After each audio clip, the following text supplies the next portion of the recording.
Bonsoir, bonsoir tout le monde. Ici Lucinda Gabriel, on est le 12 mai 2021.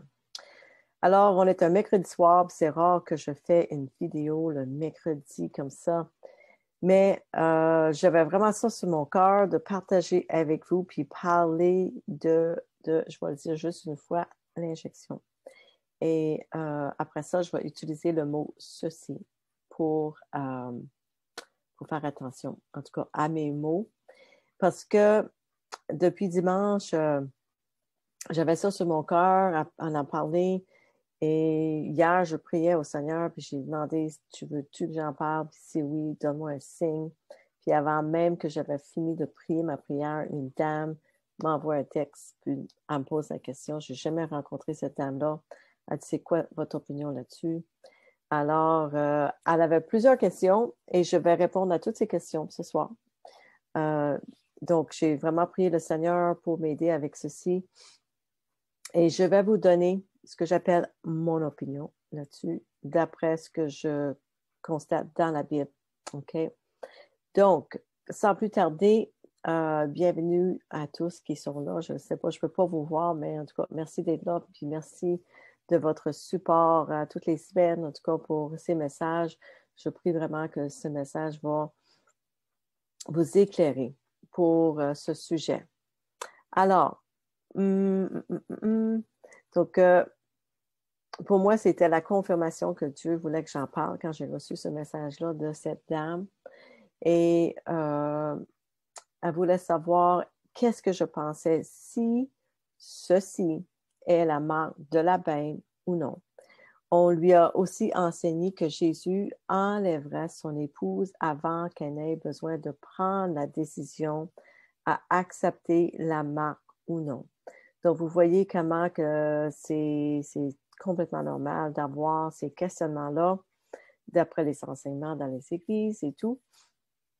Donc, je vais tenter en tout cas de répondre du mieux de ma connaissance ce que je sais là-dessus.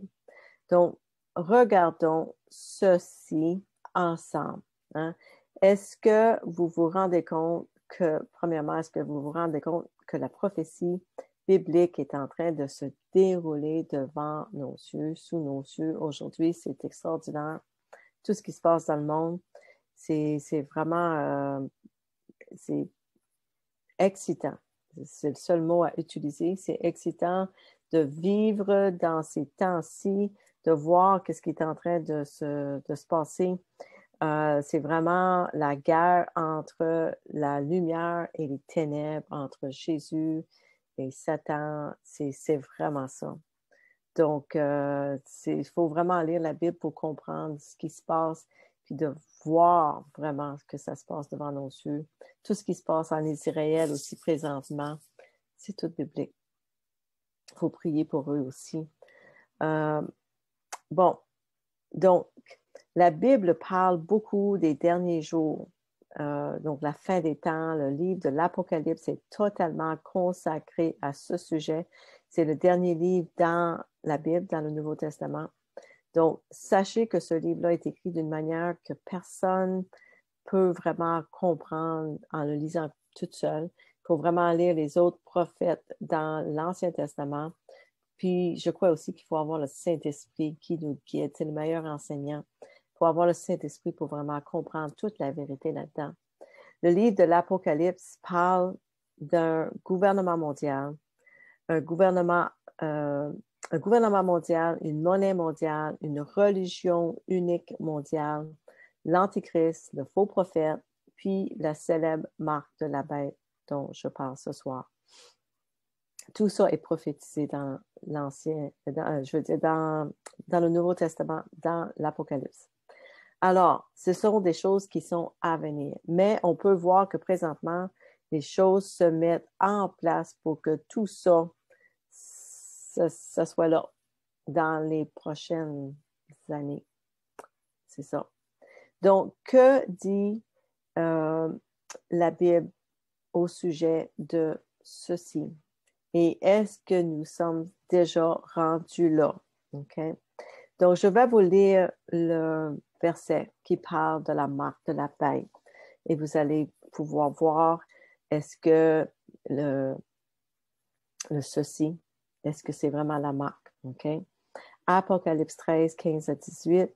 Il lui fut même donné d'animer l'image de la bête, et l'image se mit à parler et elle faisait mourir ceux qui refusaient de l'adorer. Elle amena tous les hommes, donc elle, c'est la bête, amena tous les hommes, gens du peuple et grands, personnages riches et pauvres, hommes libres et esclaves, à se faire marquer d'un signe sur la main droite ou sur le front. Et personne ne pouvait acheter ou vendre sans porter ce signe, soit le nom de la bête, soit le nom correspondant à son nom. C'est ici qu'il faut de la sagesse, que celui qui a de l'intelligence attribue un nombre à la bête, car c'est un nombre d'hommes et son nombre est 666. Donc, moi, je ne ferai pas une étude approfondie de tout ça parce que je ne suis pas équipée pour ça, mais je vais partager mon opinion personnelle à ce sujet, puis vous en déduirez ce que vous voulez avec ça. Donc, je vais baser mon opinion sur ce que j'ai lu, écouté, entendu et ce que le Seigneur m'a aussi dit. Okay? Donc, premièrement, j'ai vu de nombreux documentaires sur ceci et je peux vous dire que ceci n'est pas ce qu'ils appellent ceci. Donc, j'ai essayé de comprendre ce que j'essaie de vous dire sans le dire. Ceci est plutôt une chose expérimentale. Okay? C'est une expérience et c'est pas ce qu'ils vous disent que c'est. Okay? Ne vous laissez pas berner en pensant que ces gens-là ont votre meilleur intérêt à cœur. C'est pas vrai. C'est ça que, les gens sont bons. Hein? Puis moi aussi, j'étais comme ça il y a 3 ans auparavant. Là, je croyais que le monde était bon, puis tout le monde était bon, puis il n'y a personne qui voudrait jamais nous faire du mal. Je ne pouvais même pas imaginer un monde comme ça. Mais quand j'ai lu la Bible, j'ai compris que le monde des ténèbres existe vraiment. Puis après que j'ai été baptisée, le Seigneur m'a ouvert les yeux. Il m'a montré tout le péché dans le monde. Puis ensuite, il m'a montré tout le mal, ce que le malin fait. C'est extraordinaire. C'est même incompréhensible, quasiment. Mais ça existe. Il faut vraiment se réveiller à voir parce que sinon, il va nous leurrer dans l'enfer avec lui. C'est vraiment ça son objectif. Donc, il faut vraiment vous prier pour que le Seigneur vous ouvre les yeux. Donc, ne vous laissez pas berner en pensant que chacun a votre meilleur intérêt à cœur.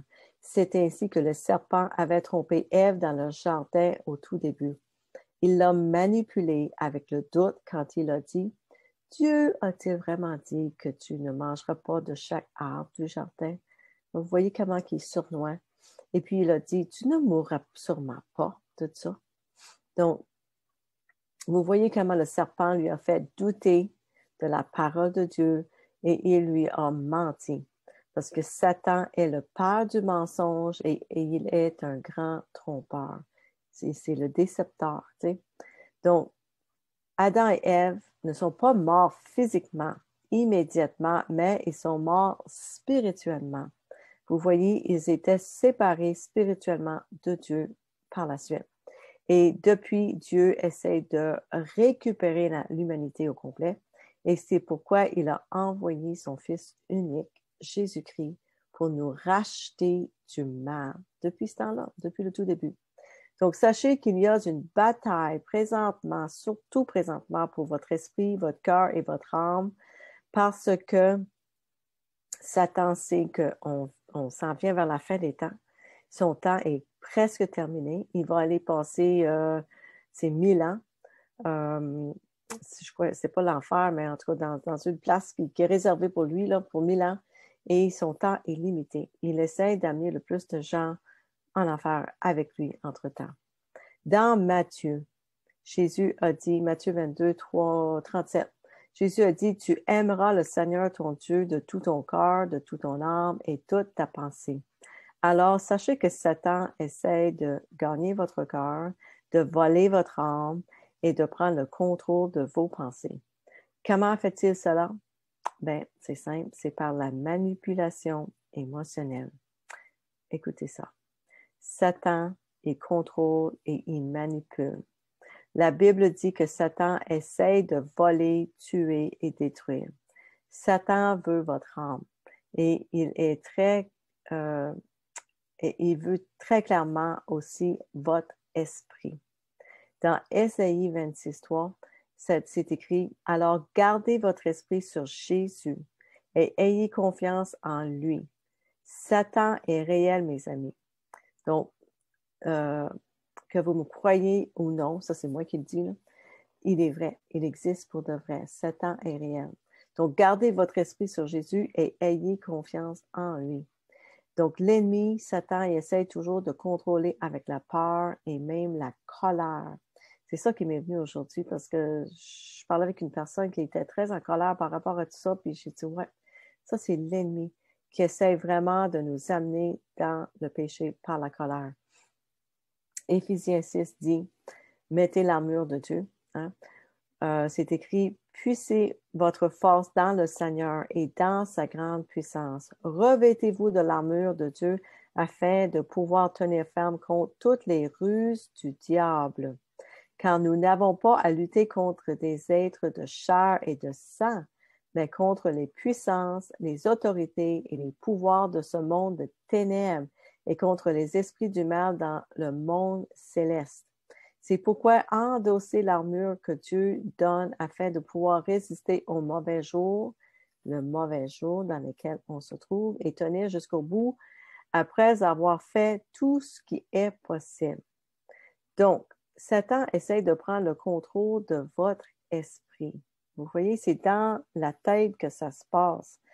Vous avez vos propres pensées, mais vous avez aussi des pensées de Satan. Il manipule vos pensées et c'est pour ça, tout ce qui se passe présentement, c'est vraiment pour vous amener dans la peur, la peur, la peur, la colère, la colère, colère, pour manipuler votre pensée.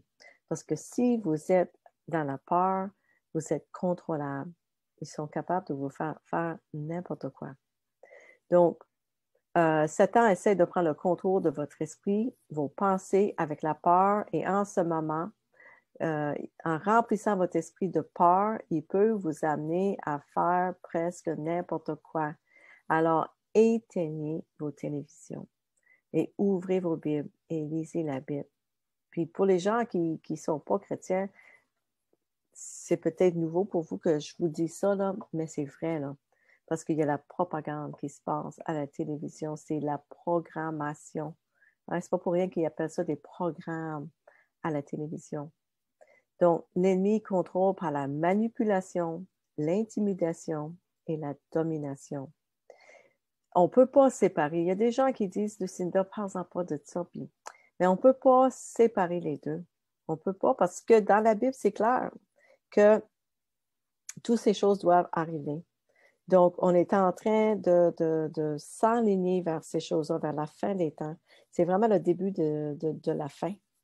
Donc, c'est important que les gens aient une connaissance vraiment de tout. Je ne peux pas juste partager puis vous dire à toutes les semaines, ben croyez en Jésus, puis donnez votre vie à lui, puis repentez-vous pour vos péchés.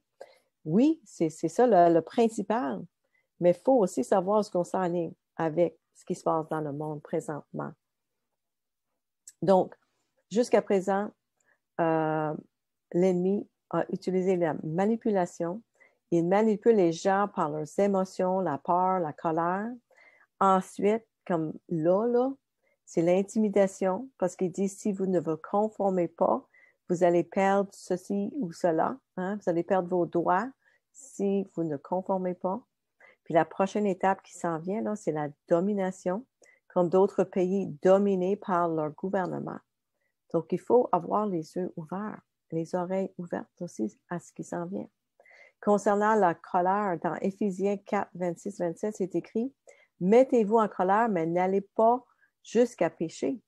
Que votre colère s'apaise avant le coucher du soleil.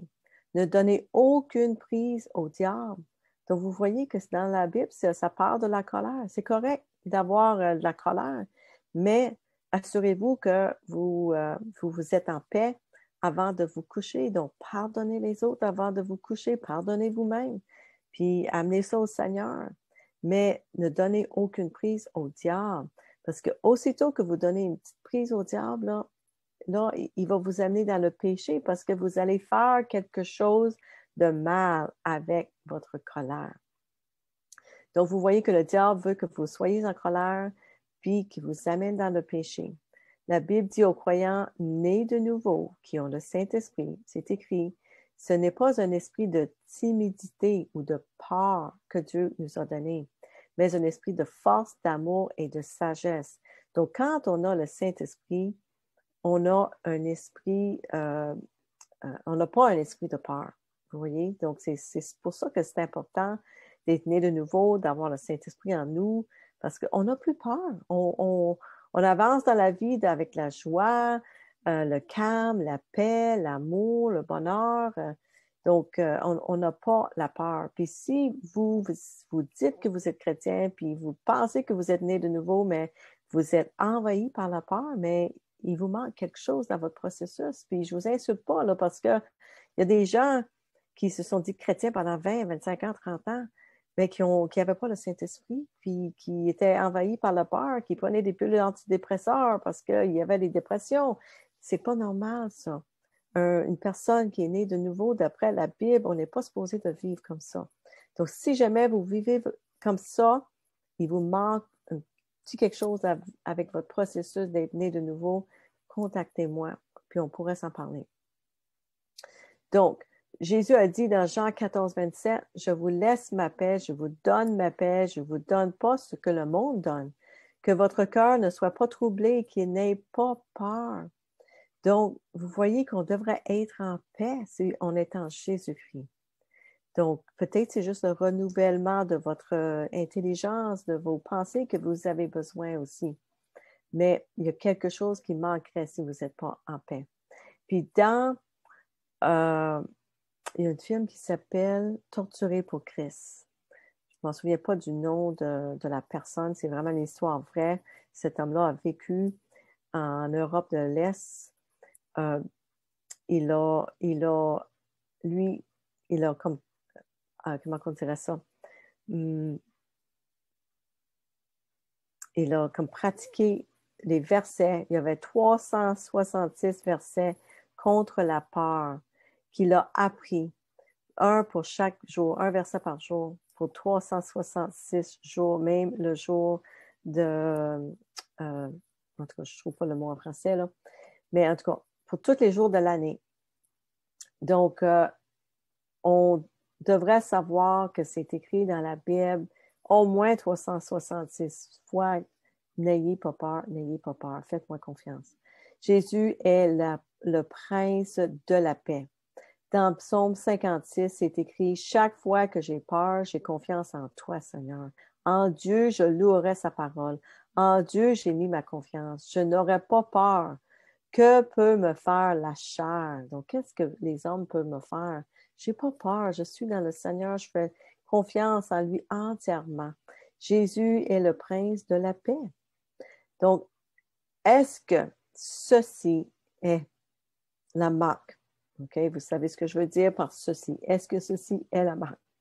Ben moi, je peux juste vous dire ce que le Seigneur m'a dit à moi. OK, j'ai prié, non, je n'ai même pas prié par rapport à ça. J'étais dans la cuisine, j'écoutais une vidéo sur ce sujet-là et le Seigneur m'a clairement dit dans mes oreilles, c'est le précurseur. C'est le précurseur. Ça veut dire que ça s'en vient, la marque. Ceci est le précurseur. Donc, vous aussi, vous devez aller à Dieu vous-même et lui demander. Mais quelque chose que je peux vous confirmer aussi, c'est que ceci, là, ça ne vient pas de Dieu. OK? Il y a des gens qui pensent que tout ce qui est médical vient de Dieu. C'est pas vrai. C'est pas vrai. Puis ceci n'est pas de Dieu. Dieu n'utiliserait jamais les parties de petits corps pour créer ceci. C'est parce que ces petits corps, la façon, c'est une abomination. Si vous comprenez entre les mots que je vous dis, là, c'est une abomination, c'est un péché pour le Seigneur. Puis je suis convaincue que le Seigneur n'utilisera jamais ces petits corps pour faire quelque chose pour vous soigner. Jésus est mort pour notre santé. Je vais vous en parler dans une minute de ça. Dans l'Apocalypse 18, 23, ça parle de la grande Babylone. C'est une ville mystérieuse qu'on va voir à la fin, puis je peux vous dire que d'après ce que j'ai compris, c'est le Vatican. Okay? Vous pouvez aller lire pour vous-même Apocalypse 18. C'est écrit, « La lumière de la lampe n'y brillera plus. Le jeune époux et sa femme n'y feront plus entendre. Tout cela arrivera parce que tes marchands étaient les puissants de la terre, parce qu'avec tes sortilèges, tu as trompé tous les peuples. » Le mot sortilège, en grec, ça veut dire pharmakeia, donc pharmaceutique. Donc, parce qu'avec tes pharmaceutiques, tu as trompé tous les peuples. OK? Donc, sachez que les peuples vont être trompés par les choses pharmaceutiques. C'est bien écrit dans la Bible. Tout est là. Toutes les réponses à toutes nos questions par rapport à n'importe quoi dans notre vie est écrit dans la Bible. C'est extraordinaire. Je ne sais pas ce qui se passe là où vous habitez, mais ici au Canada, là, ceci sera obligatoire d'ici l'automne dans le plan, parce qu'on a le plan aussi. Les passeports sont en cours, même que demain, ici au Québec, ils voulaient que ce soit obligatoire. Je ne sais pas si c'était tout le Canada ou juste le Québec, mais j'ai entendu aujourd'hui qu'il y a comme un délai. Ça n'a pas été voté, donc ça amène un petit délai, mais écoute, ça va se faire pareil parce que c'est tout biblique. C'est prophétisé dans la Bible il y a 2000 ans. Donc, on est assuré que ça va se faire d'une façon ou d'une autre. Ça vous donne le temps de trouver la vérité puis de trouver Jésus-Christ avant qu'il soit trop tard. Donc, sans ceci, on ne pourra pas travailler. Même présentement, les compagnies sont en train d'obliger ceci à leurs employés. Donc, vous ne serez pas capable de travailler ni de voyager sans ceci. Alors, qu'est-ce qu'on doit penser? Hein? Ça s'en vient. Devriez-vous le prendre quand même? Donc, si ceci n'est pas la marque, devriez-vous le prendre pareil? Bien, je pense que c'est à chaque personne de s'informer, d'aller au Seigneur, lui demander la question. Certaines personnes l'ont pris déjà et voici ce quoi ils se basent. Marc 16, 18, c'est écrit « S'ils ramassent des serpents », ça parle des croyants nés de nouveau. « S'ils ramassent des serpents ou boivent du poison, ils ne seront pas blessés. Ils placeront leurs mains sur les malades et ceux-ci iront mieux. » Donc, moi, je ne dirais jamais à personne de se baser sur ce verset-là pour prendre ceci, parce que je dirais la majorité des chrétiens aujourd'hui n'ont même pas la foi pour être guéris eux autres mêmes dans leur propre corps. Donc, je pense que ça serait pas une bonne solution de prendre ceci et de croire que vous ne serez pas blessé. Okay? Ce serait faux de croire ça parce que, comme je dis, la majorité des chrétiens n'imposent pas les mains sur les gens pour leur guérison et ne sont même pas guéris eux autres mêmes. Ils prennent eux autres mêmes déjà des médicaments. Donc, ce n'est pas un bon verset. Puis ça ne veut même pas dire ça. Ça veut dire que si jamais par mégare, tu prendrais du poison, que si tu as la foi en Jésus-Christ, ça ne te dérangera pas. Mais c'est par mégarde, c'est pas volontairement, OK?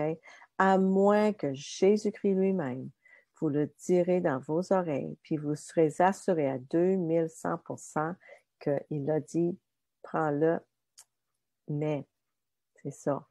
Je serais curieuse de savoir combien de personnes ont vraiment entendu Jésus-Christ, le Saint-Esprit lui-même, leur dire dans leurs oreilles, oui, c'est OK. Si ça vous est arrivé, écrivez-moi, partagez votre expérience avec moi. Je serais bien heureuse de le savoir. Donc, moi, je pense que cela signifie que vous pouvez, attendez une petite minute, j'essaie de lire en même temps. Donc, c'est ça, pesez les conséquences de votre décision si vous devriez le prendre ou pas. Avez-vous suffisamment d'informations pour prendre une décision éclairée sur le sujet? Avez-vous pesé les risques par rapport aux avantages? Parce que la majorité des gens écoutent la télévision, puis c'est pas là que vous allez trouver la vérité là-dessus. OK? Vous allez toujours devoir, je pense que ça, c'est clair, ils l'ont dit, vous allez devoir porter un masque quand même, obéir à la distanciation sociale pareil. Vous allez toujours pouvoir attraper le virus, le transmettre aussi aux autres, et l'immunité ne durera pas plus que quelques mois, d'après ce que j'ai compris. Donc, est-ce que ça vaut vraiment le coup? Le taux de survie est supérieur à 99,9% pour les personnes en bonne santé et les enfants. Puis des études à long terme n'ont pas été faites. Donc, qui va vraiment bénéficier de ceci? Les faiseurs, les fabricants ou les preneurs, ceux qui vont le prendre? Vraiment. C'est à vous vraiment de penser à ceci. C'est important. Peut-être que vous n'amourez pas, mais vous pourriez être assez malade pour être totalement dépendant du système pour le restant de vos jours et ne jamais plus être libre après. Vous comprenez ce que je veux dire par ça? Parce qu'il y a des gens qui sont présentement, qui sont en train de mourir. Il y en a plusieurs qui sont morts. Presque 4000 personnes aux États-Unis, d'après ce que j'ai compris, dans 4 mois. Et 3 ou 4 mois. Donc, si vous devenez malade, par exemple, parce qu'il y en a beaucoup plus qui sont simplement malades, qui ont des injuries, je ne sais pas c'est quoi le mot en français, mais si jamais il y a quelque chose qui est vraiment grave, vous allez être dépendant du système. Puis, vous savez que si vous êtes un chrétien, né de nouveau, à un moment donné, il va falloir refuser la marque de la bête. Puis, pensez pas que vous allez être enlevé avant cette date-là. Je vais revenir à ça.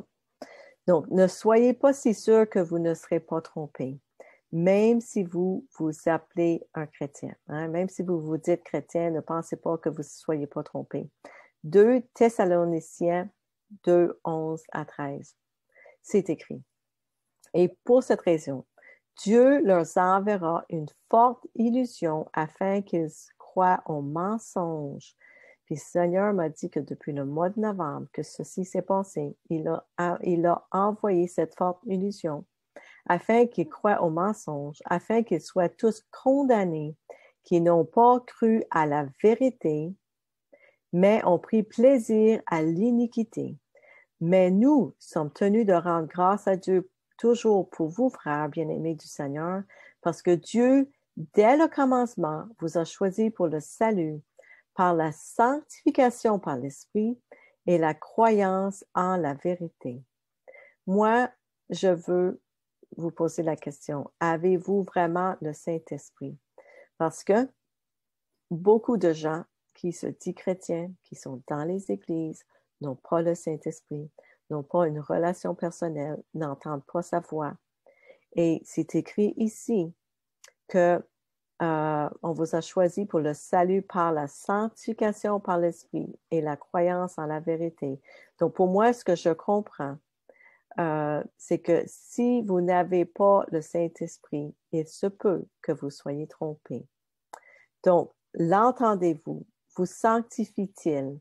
Parce que sinon, vous pourriez être à risque d'être parmi ceux qui seront sous la forte illusion.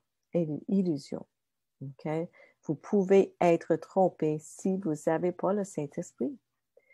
Donc, Ésaïe 66,4, Dieu a dit, je choisis moi aussi de les abandonner à leurs caprices et je les frapperai des malheurs qu'ils redoutent. Puisque j'ai appelé et que personne n'a répondu. Oui, puisque j'ai parlé et que personne n'a écouté. Puisqu'ils ont fait ce que je trouve mal et qu'ils se sont complus à ce qui me déplaît. Ayez la crainte de Dieu. Parce que Dieu est amour, mais Dieu est aussi juste. OK? Puis, c'est ça. Il faut vraiment être près de lui, le connaître, obéir à ses commandements. Puis pas juste les commandements, mais obéir à sa voix qui nous parle à tous les jours.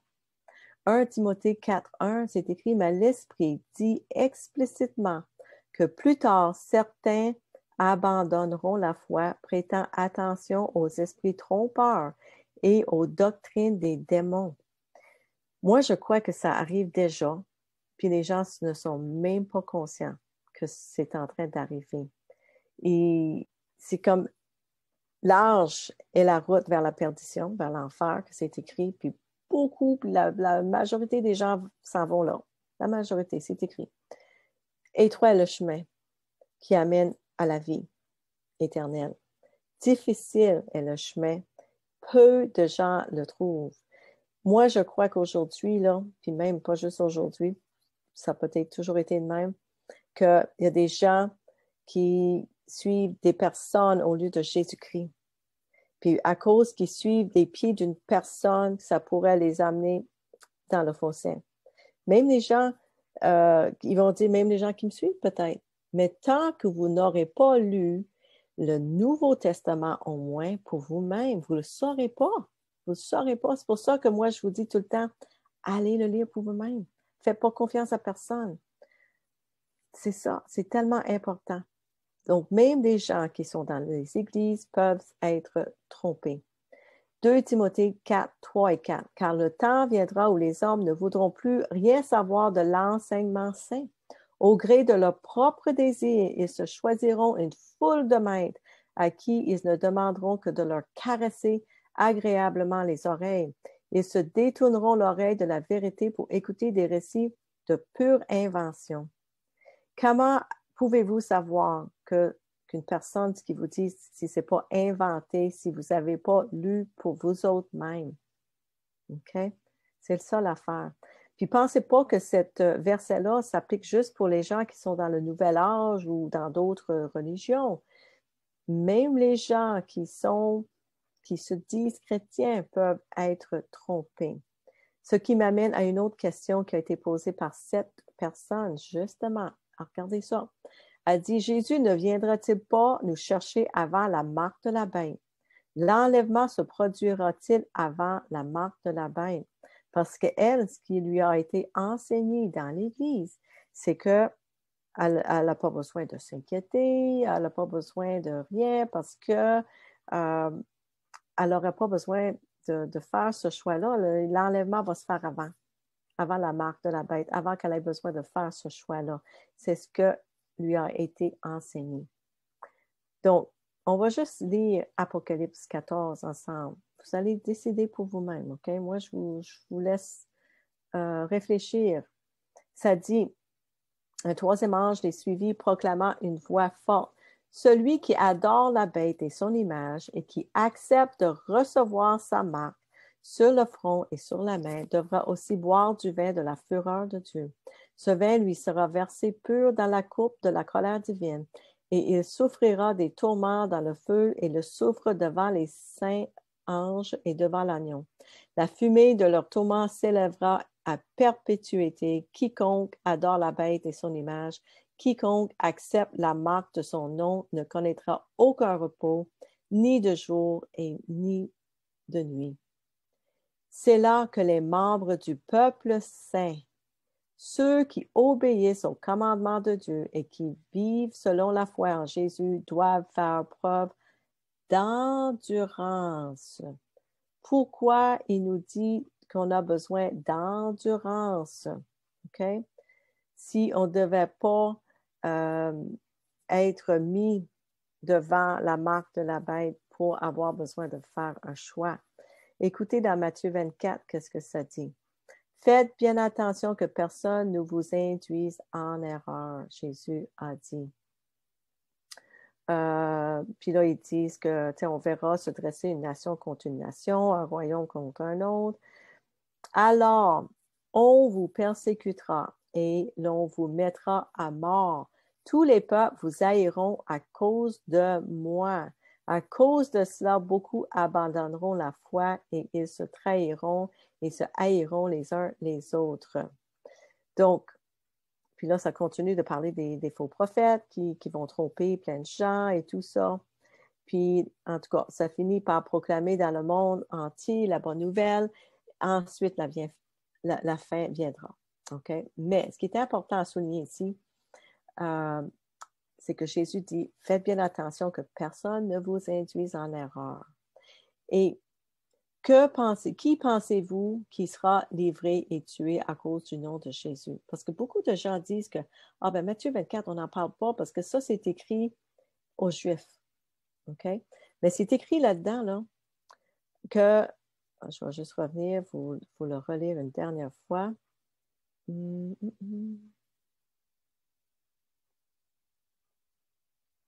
On vous persécutera et l'on vous mettra à mort. Tous les peuples vous haïront à cause de moi. Donc, pensez-vous que tous les peuples vont haïr Israël à cause de Jésus? Qui vont haïr les Juifs à cause de Jésus? Parce que c'est écrit à cause de mon nom. Donc, certainement, ce n'est pas les Juifs qui ne croient même pas en lui. Donc, ce n'est pas les Juifs qui vont être haïs à cause de son nom, mais c'est nous autres, les saints, les croyants, les disciples de Jésus qui vont être persécutés et tués pour son nom. Donc, Jésus a dit, parce que le péché abondera, l'amour de beaucoup se refroidira. Puis le péché, c'est aussi de ne pas obéir, de ne pas vraiment connaître la parole, d'être trompé par la parole. Donc, l'amour de beaucoup se refroidira parce qu'ils n'auront pas la vérité. Mais celui qui tiendra bon jusqu'au bout sera sauvé. Dans l'Apocalypse 3, le message à Philadelphie, l'Église fidèle, c'est écrit, « Tu as gardé le commandement de persévérer et que je t'ai donné. C'est pourquoi, à mon tour, je te garderai à l'heure de l'épreuve qui va venir sur le monde entier pour éprouver tous les habitants de la terre. Je viens bientôt, tiens ferme, ce que tu as pour que personne ne te ravisse ta couronne. » Donc, regardez encore. Tu as gardé le commandement de persévérer.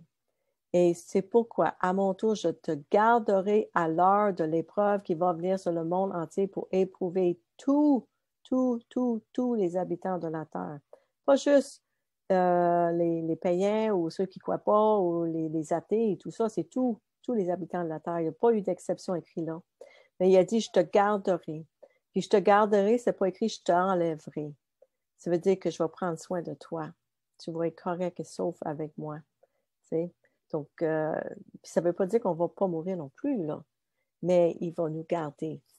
So, c'est ça. C'est pas exactement clair, mais moi, je me dis que on devrait se comparer un petit peu avec ce qui se passe dans le monde. Eux autres, ils souffrent aussi dans le monde.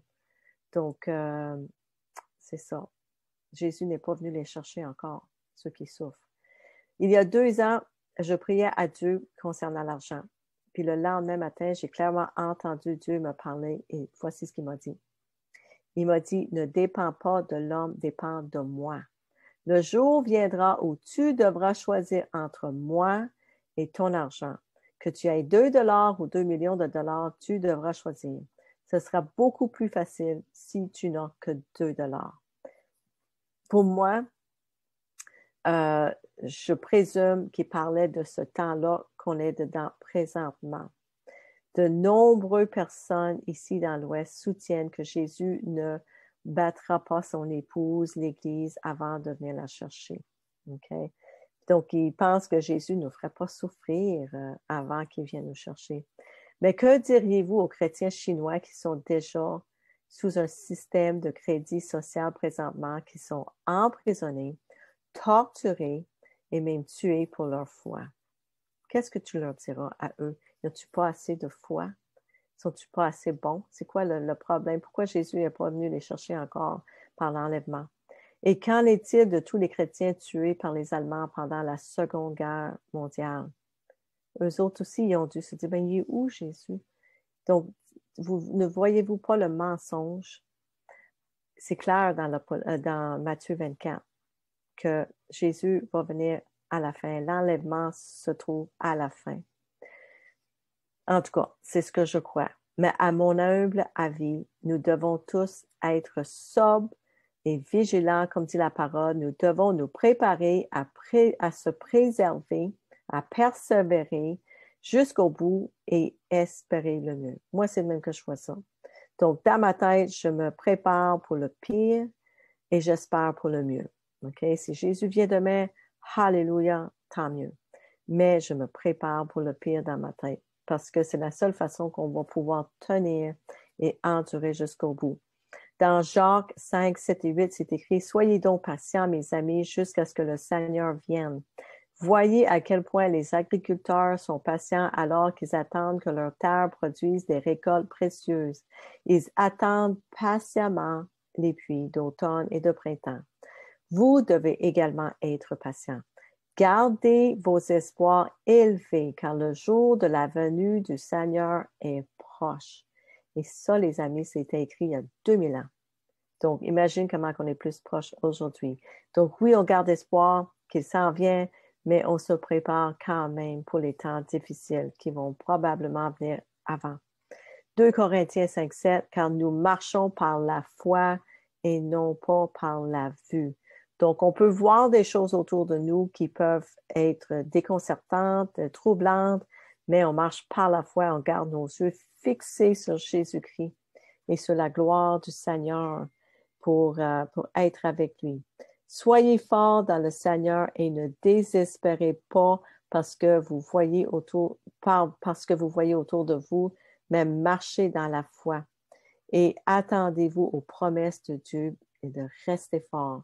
Josué, en français 1:9, ne vous ai-je pas commandé, soyez forts et de bon courage, n'ayez pas peur, ni ne soyez consternés, car le Seigneur, votre Dieu, est avec vous partout où vous allez.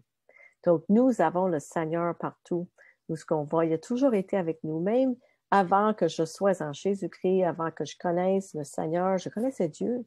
Dieu me connaissait aussi. Il vous connaît tous aussi. Si vous le connaissez pas, lui, il vous connaît. Il sait exactement le nombre de cheveux que vous avez sur la tête, puis il n'y a pas un cheveu qui tombe qu'il ne sait pas qu'il a tombé. Donc, il vous aime énormément. Mais c'est un Dieu qui d'amour et de justice. Donc, trouvez-le avant qu'il soit trop tard. Donc, si vous avez pris ceci, hein, et maintenant vous le regrettez, qu'est-ce que vous devez faire? Parce qu'il y en a des gens qui l'ont pris, puis qui ont été dans la peur, ou en tout cas pour d'autres raisons, ils l'ont pris pour d'autres raisons.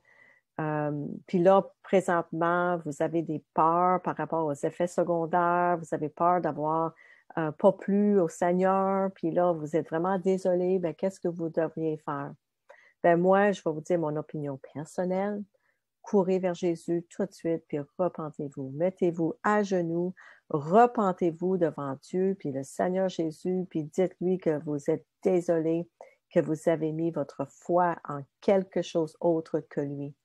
Parce que je crois que c'est vraiment votre seule option. Je ne suis pas convaincue que vous êtes capable de vous désintoxiquer de cela parce que ça change votre ADN. Mais rien n'est impossible pour Dieu. Dieu peut vous libérer de ça. J'ai prié pour des gens qui l'ont pris et ils ont senti que ça sortit de leur corps. Ils l'ont senti. C'était extraordinaire, surnaturel. Donc, je crois que le Seigneur peut faire un miracle avec vous, puis vous libérer de tous les effets secondaires si vous vous repentez vraiment sincèrement dans votre cœur pour ce que vous avez fait.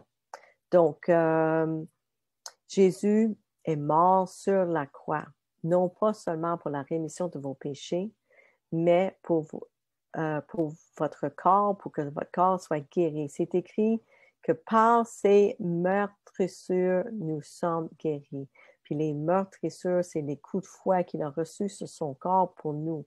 Donc, par ça, nous sommes guéris quand on croit en lui et on se remet à lui complètement. Donc, vous devriez croire et recevoir cette promesse de santé. Si vous êtes chrétien, si vous êtes né de nouveau, C'est une promesse pour nous, ça. Je ne sais pas si vous avez vu la vidéo que j'ai partagée hier, une femme qui avait le Crohn's, c'est du Crohn, le crâne, en tout cas, des problèmes d'intestin, là, tellement graves, elle ne pouvait pas manger, ni boire, ni marcher. Écoute, c'était la fin, là, où est-ce qu'elle était rendue dans sa maladie. Les gens l'ont pris, puis ils l'ont amené, ils l'ont mis dans l'eau de baptême, immersion complète. Puis pendant qu'elle était dans le baptême, elle a vu le Seigneur, elle a entendu le Seigneur lui dire « Je t'aime, je t'aime ». Puis quand elle a sorti, elle a marché. Tout était guéri, comme ça. Donc c'est ça notre Seigneur Jésus.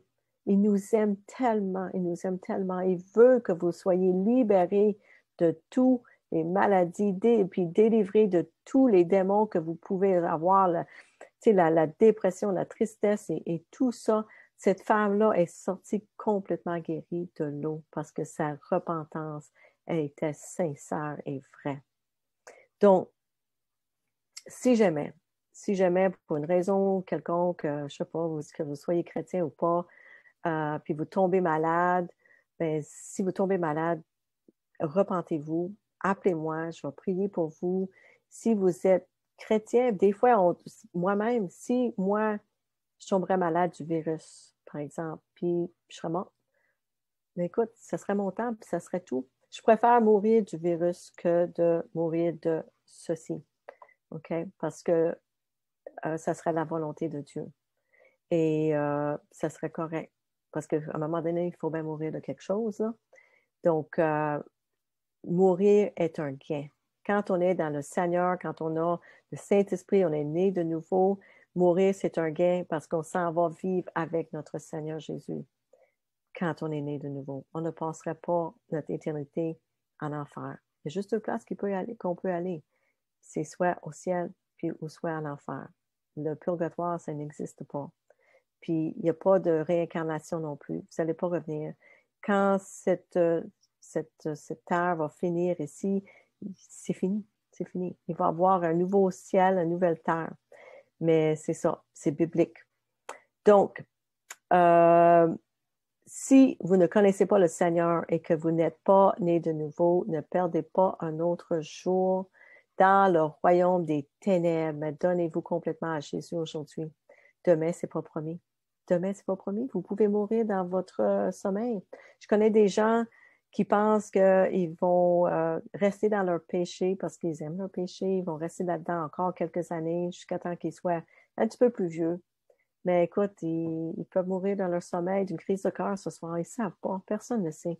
Seulement le Seigneur sait la fin pour nous, qui sait la date que ça va être terminé.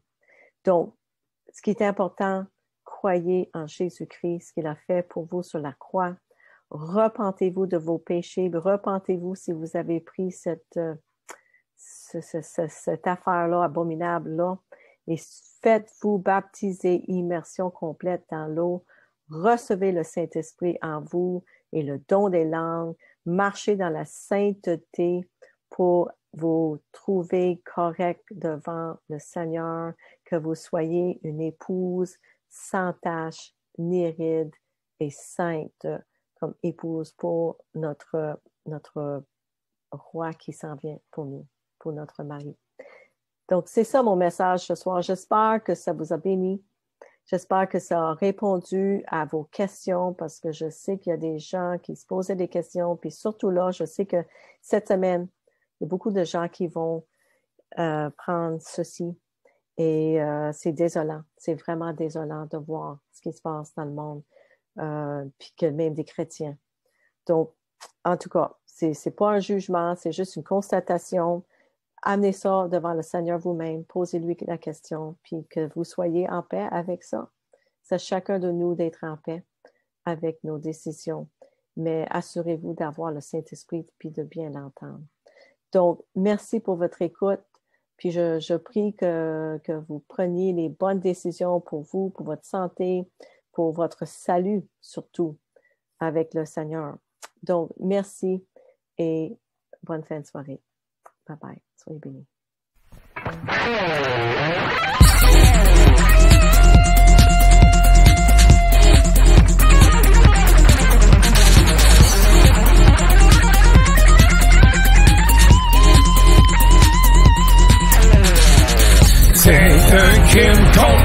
l'humanité.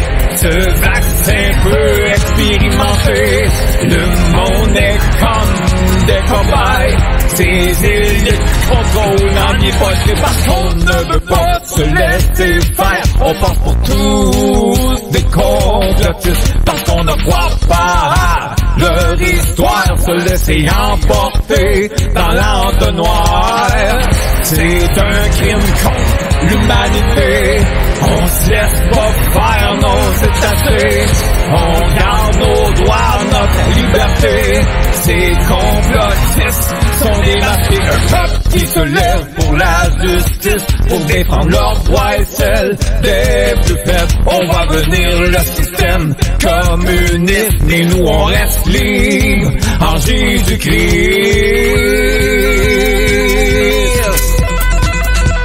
Romains 12:2. Ne vous conformez pas au monde actuel, mais soyez transformés par le renouvellement de votre intelligence pour pouvoir discerner la volonté de Dieu, ce qui est bon, ce qui lui plaît, ce qui est parfait.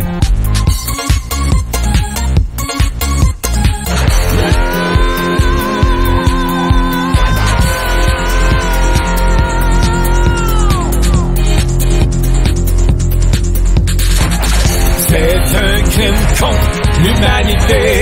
Ce vaccin peut expérimenter. Le procure ça de la marque de la bête.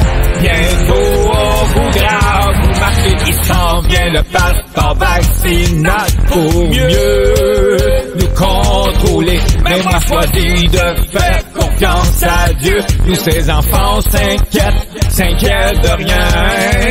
C'est un crime contre l'humanité. Ce vaccin peut expérimenter. Je mets pas ma confiance en l'homme, au grand